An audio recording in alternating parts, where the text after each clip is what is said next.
লিপসিক। Welcome to লিপসিক। আসলে আমি এখন ব্লগ শুরু করি নাই, আগেই ব্লগ শুরু করেছি।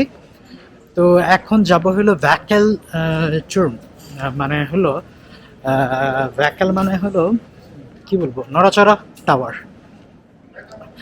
তো ওইটা থেকে আসলে লিপসিকের কিছুটা অংশ দেখানোর চেষ্টা করব। তো আমি এখন হেঁটে ট্রাম স্টেশনে যাচ্ছি। তো ওইখান থেকে মোটামুটি স্ট্রাসেবান নিব, স্ট্রাসেবান নিয়ে মোটামুটি কিছুক্ষণের মধ্যে চলে যাব। তারপর আমাকে 1 কিলোমিটার মোটামুটি বেয়ে উঠতে হবে, একটু পাহাড়ের মতো আছে, ওইখান থেকে উঠে তারপরে ভ্যাকেল টুর্মে যাব।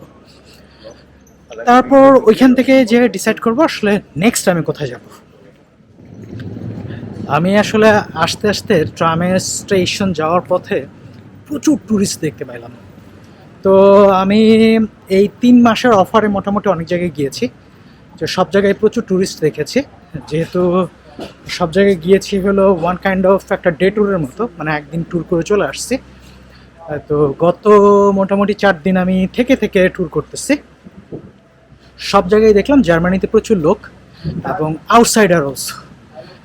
সবাই মোটামুটি জেনে গেছে যে এইখানে মোটামুটি 9 ইউরো দিয়ে, মানে 27 ইউরো দিয়ে মোটামুটি 3 মাস বেদমসে ঘোরা যাবে। এই জন্য প্রচুর পর্যটক, এবং এইটা আসলে জার্মানির জন্য ভালো হয়েছে। মোটামুটি পর্যটক যে শিল্পটা সেটা একটু বুস্ট করেছে, এবং মোটামুটি যেই আঙ্গে বোর্ড দিয়েছে সে আঙ্গে বোর্ড মোটামুটি পয়সা উসুল। কারণ হলো একটা ট্যুরিস্ট নিশ্চয়ই শুধু খালি ঘুরতে আসবে না, সে খাবে দাবে, হোটেলে থাকবে, আরও অনেক অ্যাক্টিভিটিস করবে। এখানে ইকোনমি ব্যাপকভাবে সার্কুলেট হয়েছে।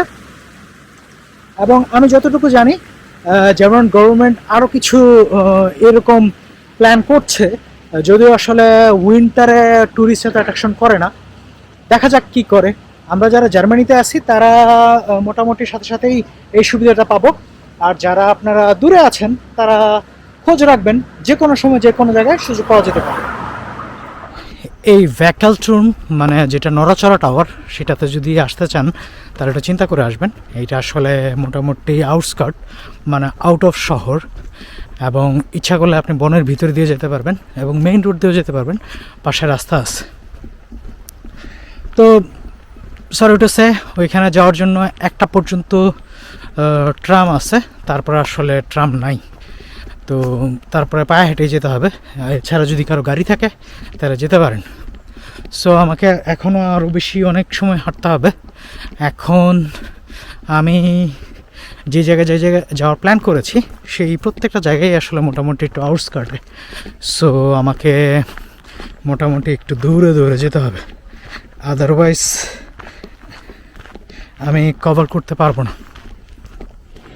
আমি ভ্যাকেল টাওয়ারের কাছে চলে আসছি, এবং মোটামুটি শর্টকাট ধরার কারণে আমাকে একটু পাহাড়ের উপর দিকে উঠতে হয়েছে। তো আমি প্রচুর হাঁপাচ্ছি আর কি। যাই হোক, আমি অল্প কিছুক্ষণের মধ্যেই এই ভ্যাকেল যে ট্রুম মানে টাওয়ার, সেই টাওয়ারের মধ্যে আমি উঠতে পারবো। তাহলে সেই ভ্যাকেল ট্রুম মানে ভ্যাকেল টাওয়ার। সো এইটাতে উঠার জন্য কোনো টাকা পয়সা লাগবে না, খালি জাস্ট এনার্জি খরচ করে আপনি উঠতে পারবেন। এবং এইখান থেকে মোটামুটি লিপজিং দেখা যায়।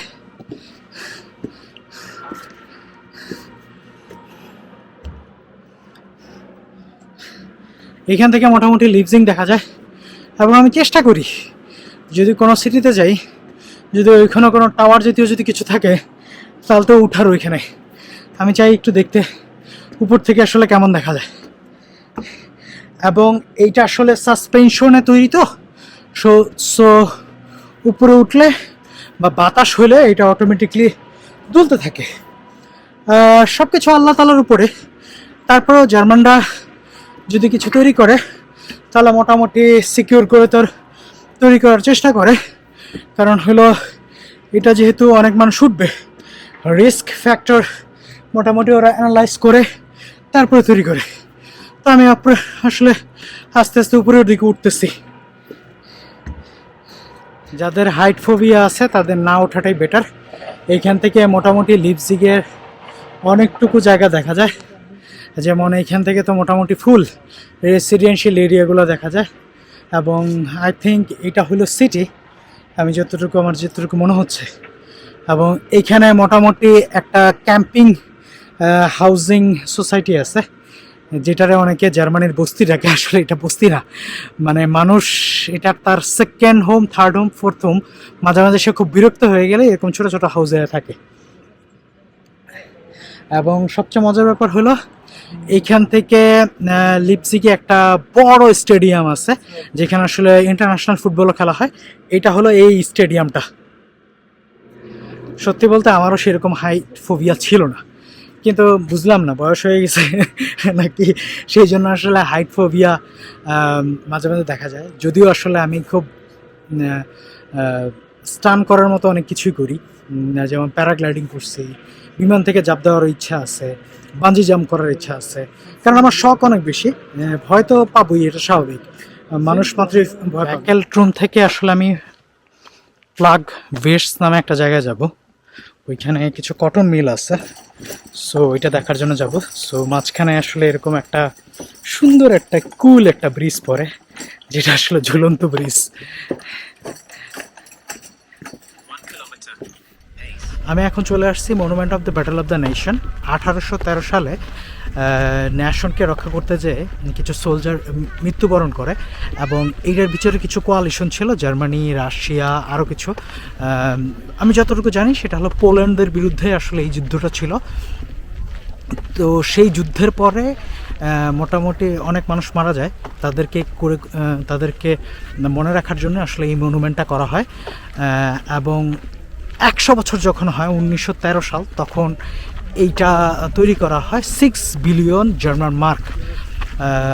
তো মোটামুটি 2013 সালে এইটারও 100 বছর হয়ে যায়। অলমোস্ট সেই যুদ্ধ এবং ব্যাটেল মোটামুটি 200 বছর হয়ে যায়, কিন্তু এইটা করা হয়েছে 100 বছর আগে। এইটা হলো monument of the battle of the Leipzig, এবং এটা দেখার জন্য প্রতি বছর প্রচুর মানুষ চলে আসে এখানে, এবং এটার অনেক উপর পর্যন্ত যাওয়া যায়। সো আমি হয়তো ফুল উপর পর্যন্ত আমি যাব না, আমি যতটুকু একেবারেই ফ্রি অফ কস্ট কভার করা যায় ততটুকু আমি যাওয়ার চেষ্টা করব। এবং এইখানে একটা মিউজিয়াম আছে ওই সময় ব্যাটেলকে কেন্দ্র করে। So I am not sure about it, এটাকে পে করতে হবে কিনা জানি না, আমি একবার চেষ্টা করব।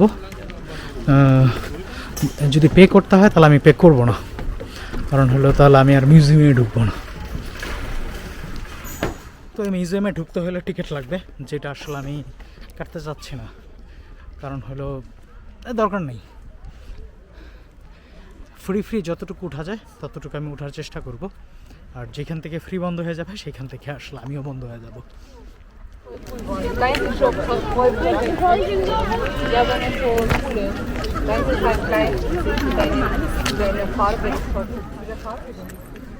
এইখানে এন্টার করতে হলে ডেফিনেটলি টিকিট লাগবে, এবং এটা ফুল তৈরি করা হয়েছে স্টোন কাট দিয়ে। যেই রকম মোটামুটি স্থাপনা, এটা 1000 বছরের উপরেও মোটামুটি টিকে যাবে, কারণ স্টোন কাট, এটার আসলে ক্ষয়টা খুবই কম। এবং এত বড় মনুমেন্ট আসলে আমি জার্মানিতে এখন পর্যন্ত দেখি নাই, কারণ হলো জার্মানির অরিজিনালি যেই ইতিহাস, সেই ইতিহাসে আসলে ওদের গর্ব করার মতো খুব কম জিনিস আছে, সেই জন্য আসলে সেইভাবে তৈরি করা হয়নি। যেহেতু এটা অনেক আগের, সেই সময়ে গর্ব করার মতো যে জিনিসগুলো আছে সেই জিনিসগুলোকে ওরা আসলে হাইলাইট করতে চায়, যেমন ওদের যেই ব্ল্যাক হিস্ট্রি আছে সেই ব্ল্যাক হিস্ট্রিটা মুছে যাওয়ার জন্য। লিপজিগের যেই মনুমেন্ট আছে সেই মনুমেন্ট থেকে আসলে আমি বের হয়ে যাচ্ছি। আসলে এইখানে আরও বেশি সময় কাটাতে পারলে খুব ভালো লাগতো, কারণ হইলো মনুমেন্টের ঠিক পিছনে আসলে সূর্যটা হওয়ার কারণে আমি আসলে খুব ভালো ছবি তুলতে পারি, ছবির কোয়ালিটি খুব বাজে হয়েছে। আই থিঙ্ক এটা আসলে মোটামুটি বিকেলে অথবা একেবারে সকালে আসলে আপনারা খুব ভালো ছবি তুলতে পারবেন। যেই জায়গায় যাই না কেন আমরা, আসলে এখন ছবিটা আসলে ইম্পর্টেন্ট, যদি আসলে আমি ভিডিও করেছি। সো আমি এইটা আসলে ফুল ভিডিও সেইভাবে করা সম্ভব না, আমি লাস্ট আপনাদের একটু দেখাই এই মনুমেন্টটা এখান থেকে, এবং সামনে একটা ছোট্ট একটা লেক আছে। সো আমি এখন মোটামুটি বাড়ির উদ্দেশ্যে রওনা দিব, এবং এইটার একবার উপর পর্যন্ত যাওয়া যায়। জার্মানির মধ্যে লাইপজিগের যে ট্রেন স্টেশন সেটা হলো one of the very famous এবং মোটামুটি বিউটিফুল ট্রেন স্টেশন, এবং নট অনলি বাহিরের দিকে, ভিতরেও অনেক সুন্দর। তো এইটা আসলে বাহিরের সাইড, মোটামুটি এইখান থেকে বিশাল বড় একটা অংশ, ওইখানে আসলে ডিবির মোটামুটি একটা সাইন দেওয়া আছে। তো আমি এখন ভিতরের দিকে যাব, ভিতরটা আপনাদেরকে একটু দেখানোর চেষ্টা করব, এবং এইখান থেকে মোটামুটি জার্মানির যে কোনো জায়গায় কানেকশন আছে, যদিও আসলে ডিরেক্ট কানেকশন আছে কিনা সেই ব্যাপারটা আসলে এতটা শিওর না, কিন্তু মোটামুটি এইটা অনেক পুরনো এবং অনেক সুন্দর একটা ট্রেন স্টেশন।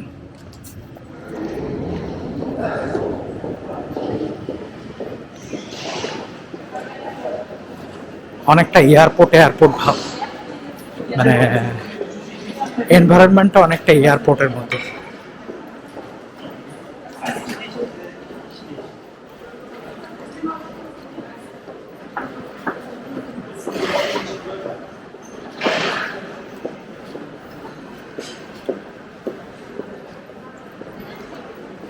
এবং one of the busiest train station জার্মানির মধ্যে।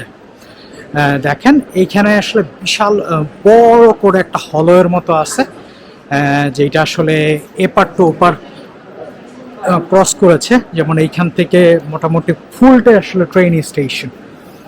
সো এই লেফট সাইডে মোটামুটি বের হওয়া যায়, সোজাও বের হয়ে যাওয়া যায়, কিন্তু ডান দিকে মোটামুটি ট্রেনগুলো ডিপার্চার করে, প্রত্যেকটার ইয়ে আছে, ট্রেন যেই গ্লাইস যেটা হলো প্ল্যাটফর্ম সেটা আছে। এবং ইউরোপের মধ্যে one of the famous train station, যে ট্রেন স্টেশন সবচেয়ে বড় মার্কেট প্লেস আছে। এবং জার্মানিতে একটা কথা মোটামুটি শিওর, যে রবিবারে মোটামুটি নাকি খোদারাও পাওয়া যায় না, ওরা বলে আর কি, সেটা আমার কথা না, কিন্তু সেই রবিবারেও মোটামুটি এইখানের যে নিচের যে মার্কেট, সেই মার্কেটটা খোলা থাকে, অলওয়েজ খোলা থাকে। আমি মার্কেটটাতে কিছু কিনবো না, জাস্ট নিচে একটু মার্কেটের দিকে যে আসলে দেখার চেষ্টা করব, এবং সাথে সাথে আপনাদেরকে দেখানোর চেষ্টা করব যে one of the largest market in the train station, সেটা হলো লিপজিগ যে ট্রেন স্টেশন, সেই ট্রেন স্টেশনে। এবং মোটামুটি এমন কোনো ব্র্যান্ড নাই যে এইখানে নাই, একবারে সুপার শপ থেকে শুরু করে একেবারে অন্যান্য যে ব্র্যান্ডের দোকান সব এই ট্রেন স্টেশনে আছে। এবং একটু আগে যেটা বললাম আর কি, যে রবিবারেও এটা খোলা থাকে, এবং মোটামুটি যে কেউ ইচ্ছা করলে যে কোনো সময় আসলে বাই করতে পারবে। এবং এইখানের যে মার্কেট প্লেস, এটা আসলে অনেক বেশি বিজি, আপনারা দেখতে পাচ্ছেন, যদিও আসলে প্রচুর পরিমাণে ট্যুরিস্ট এখন, তারপরেও সবসময় অনেক বেশি বিজি। লিপজিগের যে ব্লগ, সেই ব্লগটা আসলে এইখানেই শেষ। আমি আসলে ট্রেন স্টেশনটাই আসলে লাস্ট বেছে নিয়েছিলাম, কারণ আমাকে কিছুক্ষণ পরেই আসলে ট্রেন ধরতে হবে আমার বাড়ির উদ্দেশ্যে। তো লাস্ট মুহূর্তে এইটুকু বলতে চাই, যারা আমার চ্যানেলটাকে সাবস্ক্রাইব করেন নাই, ডেফিনেটলি সাবস্ক্রাইব করবেন, এবং নতুন নতুন ভিডিও যে কোনো সময় আপলোড হয়ে যেতে পারে, খুব ইজিলি আপনি নোটিফিকেশন পেয়ে যাবেন আমার চ্যানেলটা সাবস্ক্রাইব করার জন্য। এবং আপনারা যে কমেন্টস করেন, আমি চেষ্টা করব সেই ধরনের প্রতিফলন করতে আমার চ্যানেলের প্রতি। আমি আপনার কমেন্ট, লাইক, শেয়ার, সাজেশন সব কিছু আসলে কামনা করি। আল্লাহ হাফিজ।